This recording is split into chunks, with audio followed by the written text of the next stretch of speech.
ኣብ ሓደ ግዜ ዝገርም ለውጢ ዝህበና ናይ ጨጉሪ ማስክ ኩላኽን ተጠቐማሉ። ዝገርም ለውጢ ዘሎ ዋው ኢለዮ ኣለኹ ኣነ ማለት እዩ። ሰላም ሰላም ናይ ዩኒቱብ ተኸታተልቲ ከመይ እኒአኹም? ከመይ እኒአኽን? ኣነ ሰላም ኣለኹ እግዚኣብሔር ይመስገን። በብዘለኹምዎ ሰላምኩም ብዙሕ ትርፊ ይበለለይ ናበልኩ ሓደሽቲ ነዛ ቻናለይ እንኳዕ ብሰላም መጻኹም ናበልኩ ሰብስክራይብ ምግባር ቤተሰብ ኩኑ ቤተሰብ ዝኾንኩም ድሞ ሸር ላይክ ናገርኩም ምትዋዕኹም ይፈለየኒ ኩለኩም ይፈቲ እሽን ባርከስ ክቡራት ኣሕዋተይ ነዛ ቪድዮ ብላይክ ጀምርዋ። ናይ ሎማዓንቲ ሒዘልክን ዝመጻኹ ደሞ ጨጉረይ ካውዚ ናውዚ ኒኦ ዝቐየረለይ ማለት እዩ። ምርጥ ዝኾነ ናይ ጨጉሪ ማስክ ሒዘልክን መጽአኒ እኹ ማለት እዩ። ኣሰራርሑኡ ከርእየክን እየ ክሻ መጨረሻ ሓቢርክና ንጽንሓ ናኡ ክብለክን እሽን ባርከስ ክቡራት ኣሕዋተይ ዝጥቀመሉ ከምዚ ትሪኡ እንጣጢዕ ሮዝ ቅንፍር ካብኡ ደሞ ካሮት እዩ ማለት እዩ።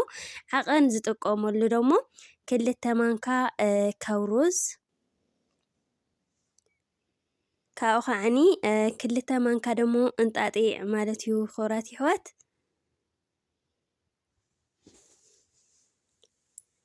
ከምዚ ትሪኡ ብክልተ ማንካ ክልተ ማንካ እየ ካብ ኩሉ ክገብረሉ ማለት እዩ። ካብኡ ደሞ ዘቕንፍር ደሞ ከምኡ ማለት እዩ። ክቡራት ኣሕዋተይ ኣነ ብጣዕሚ ተመችዎ ንጨጉረይ ፈትየዮ እየ ማለት እዩ። ንስኻትክን ደሞ ክትፈትውኡ ኢኽን ኩለኽን ሰሪሕኽን ኣብ ገዛኽን ብዝርከብ ስለ ዝኾነ ተጠቐማ ጨጉርኽን ተኸናኸና ማለት እዩ። ሕዚ ሰለስቲኡ ብሓደ ገይረ ደሞ ሓዋዊሰ ከውስለ እየ ማለት እዩ። ክቡራት ኣሕዋት ላኡ ከምዚ ትሪኡ ማይ ገይረ ማይ ደሞ ኣብዚ ሓቢልና ክንገብረሉ እኒአና ምክንያቱ ብደንቢ ገይሩ ክበስል ማለት እዩ። ክሽዕ ደሞ ካልኣይ ሽጉርቲ ሓንቲ ፍረላትኒ ካብኡ ደሞ ዘኻርት ከዓኒ ብኸምዚ ዓይነት ብመፋሕፍሒ ጌርና ክፍሕፍሖ እየ ማለት እዩ። ክትፍሕፍሖ እኒአክን ከምዚ ትሪኡ ኮይኑ ኣሎ።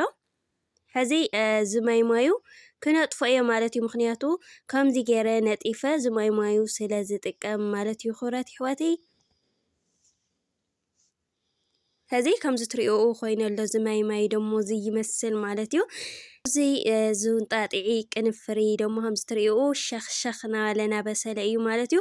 ሕዚ ዝሓንቲ ሽጉርቲ ዝኻተፍክዋ ደሞ ብኸምዚ መልክዕ ካቲፈ ናብኡ ከእትየ እየ ማለት እዩ። ብስል ምስ በለ ኢና ነእትዮ ዝሽጉርቲ ማለት እዩ። ክቡራት ኣሕዋተይ ካብኡ ማይ ደሞ ኣብዚ ሓቢልና ክንገብረሉ እኒአና ማለት እዩ። ናተይ ሕዚ ዝሽጉርቲ እውን ምንታን ከስለለይ ማይ ወሲኸሉ ኣለኹ ማለት እዩ። ክቡራት ኣሕዋት ክነብስሎ እኒአና ንጨጉርና ደሞ ብጣዕሚ ቆንጆ ምግቢ ዝኾኖ ካብኡ ደሞ ኣብ ቀረባ ግዜ ኣብ ሓፂር ግዜ ክነውሕ ዝገብረልና ንዝነቓቐል ይኹን ንዝረግፍ ደሞ ዝከላኸለልና ማለት እዩ። ዝማስክ እዚ ማለት እዩ። ኣነ ብጣዕሚ ስለ ዝተመቸወኒ ንኣኻትን ደሞ ክጠቕመክን እዩ ማለት እዩ። ስለዚ ናተይ ወሲሉ ኣሎ ካብኡ ኣዝሒልና ደሞ ኣብ ከምዚ መጥሓኒ ክጥሕነ እየ ማለት እዩ። ኣሕዋተይ ናተይ ሕዚ ማይ እኒኦ ከምዚ ትሪኡ ማይ ክህልዎ እኒኦዎ ምክንያቱ ክንጥሕኖ ስለ ዝኾንና ዘኻርት ዝፋሕፍሕዎ ደሞ ላኡ ገይረ ብኸምዚ መልክዕ ክጥሕነ እየ ማለት እዩ። ክቡራት ኣሕዋተይ ብደንቢ ጌርና ክንጥሕኖ እኒአና ጥሒነ ከዓኒ ብመንጠፊ ክነጥፎ እየ ማለት እዩ። ሕዚ እንድሕር ከምዚ ደሊኽን መንጠፊ ብኸምዚ ክትነጥፍኦ ትኽእላ ኢኽን ካብኡ ከዓኒ እንድሕር መንጠፊ ከምዚ ዘይብልክን ደሞ ሻሽ ዋላ ይኹን ጨርቂ ወይ ከዓኒ ካልሲ ረቕቕ ዝበለ ክጥቀማ ትኽእላ ኢኽን ብኡ ጌርክን ትነጥፍኦ ትኽእላ ኢኽን ማለት እዩ። ክቡራት ኣሕዋተይ ግድን ይኾነ ብዙ ክንነጥፎ ብቻ ግን ተይነጠፍና ክንጥቀም የብልናን ማለት እዩ። ሕጂ ነጢፈ ደሞ ከምዚ ኮይነለይ ኣሎ ማለት እዩ። ካብኡ ደሞ ቅጥን ክብል እኒአዎ ምእንታን ኣብ ርእስና ልሕግግ ልኸይብል ከምዚ ቅጥን ድሕር ኢሉ እውን ክንገብረሉ ኣብቲ ጨጉርናሲ ቆንጆ እዩ እየሸግረና ክንሕፅቦ ከለና እና ማይ ኣብዚ ሕተብላሉ እኒአክን ማለት እዩ። ሙሉምላሙ ደሞ ከምዚ ክኾን እኒአዎ። ሕዚ ጨጉረይ ከምዚ ትሪኡ ላቦጨርኩ እየ ጨጉረይ ደሪቑ እዩ እኒኦ ዋላ ናተይ እውን ማለት እዩ።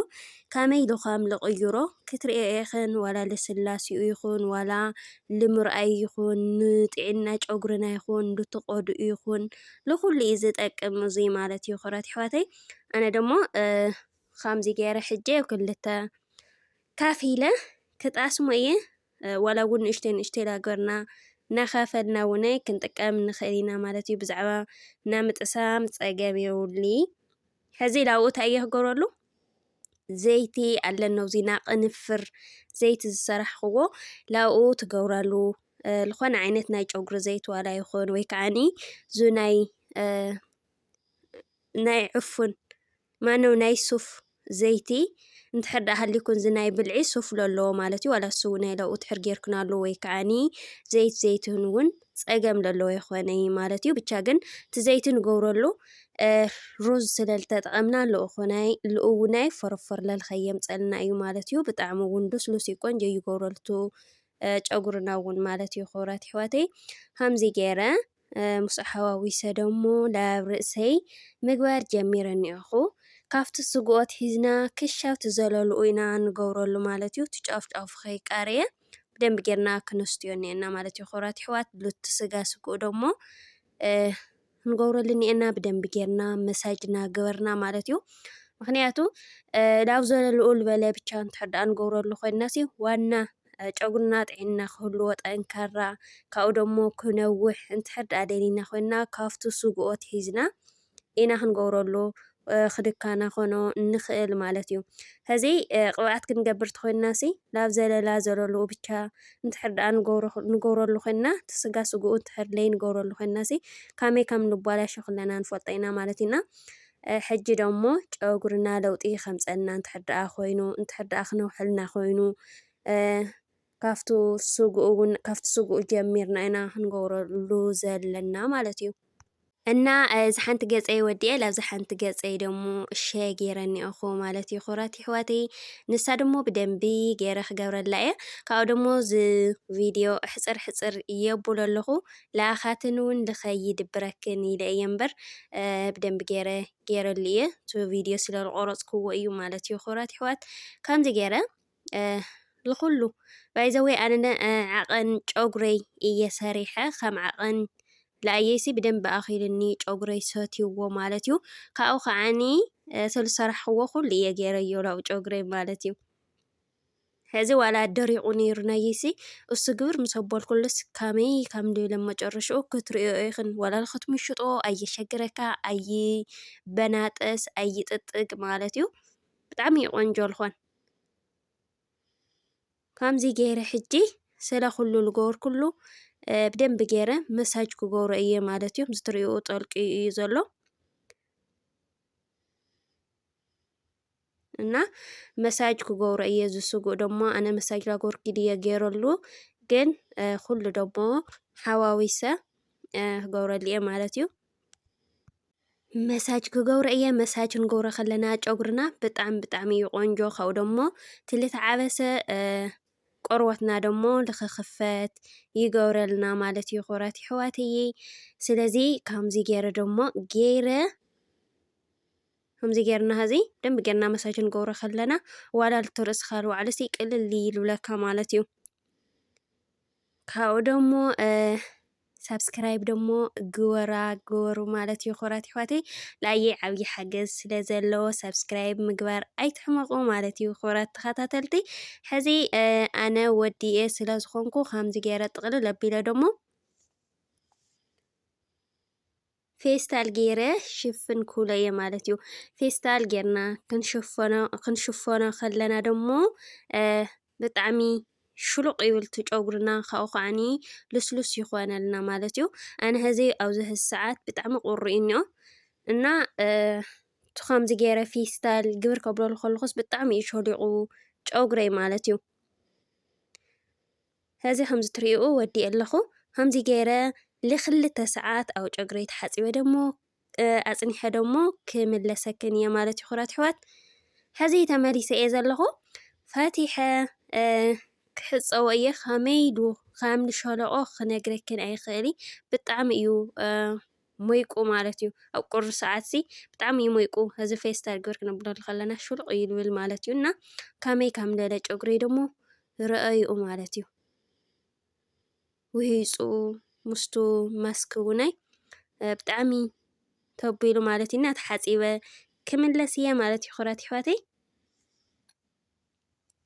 ሕጂ ደሞ ተመሊሰ እኒአኹ ጃኬተይ ገይረ ብጣዕሚ ይቁርኒ ማለት እዩ ከምዚ ትሪኡ ሕጂ ቅብኣት የገበርኩሉ ስኢለ ብቻ ተሓፂበ እየ መፅአ እኒአኹ ማለት እዩ ምክንያቱ ቁርስ ስለዝኾነ ከስተሽሮ ስለዝደለኹ እየ ከምዚ ገይረ ብመሸጥ ምሽጥ ኣቢለ እውን ረእዩ ዋላ ክምሸጥ ከሎሲ ብጣዕሚ ክልስልስ ደስ ክብለካ ማለት እዩ እና ኣነ ዝማስኩ እዚ ብጣዕሚ ንጨጉረይ ዘንውሐለይ ዝቀየረለይ ዘለስልሰለይ እዩ ማለት እዩ ካብኡ ብዙ ምስተሽዋር እዚ ገይረ ደሞ ከስተሽሮ እየ ማለት እዩ ኩራት ኣሕዋተይ ምእንታን ክደርቀለ እዩ ብጣዕሚ እያ እዛ ምስተሽዋር ደሞ ፅብቕቲ ትፈልጣ እኳ ትፈልጣ ኢኽን ግን ብጣዕሚ እያ ተድክመልካ ምናዳ ኣጥዕየ ኣቢልካ እንድሕር ደኣ ሞሽጥካዮ ዝተሽርካዮ ኮንካሲ ድኹም እዩ ዝገብሮ ከም ዝተሰሓበ ማለት እዩ እና ኣብ ገዛና ብዝርከብ ከምዚ ጌርክን ኣዳሊኽን ክጥቀማ ትኽእላ ኢኽን ማለት እዩ ብሓደ ግዜ ደሞ ለውጢ ክትረኽባሉ ትኽእላ ኢኽን ክትፈትዮ ኢኽን ክትሕጎሳ ኢኽን ማለት እዩ ክልኽን ተጠቐማ ክብለክን ይፈቲ ኩራት ኣሕዋተይ ሕጂ ከምዚ ትሪእዎ ኣድሪቐዮ እየ ዘለኹ ሕጂ ቁርየላ ገለየላ ማለት ኢና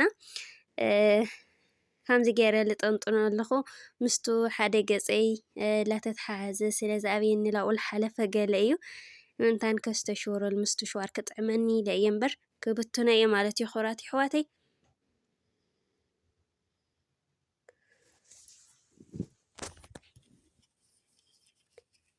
እና